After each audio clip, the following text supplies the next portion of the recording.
Bishana Addis Ababa ya galana gutuna tabarsi Bishana Addis Ababa ya galana gutuna tabarsi hindune ningagabe ya magalle shashi nafarsi askotu asinjira hararge direwa alakanjira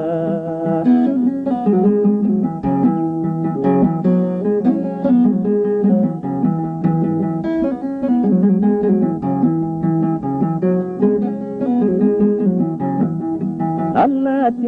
ndiredawa pomale la fenya tinajati allati ndiredawa pomale la fenya tinajati magale ndiredawa namade ndubisi najati askotu wasinjira kalayo mundifo wamigira askotu wasinjira hararge direwa alakanjira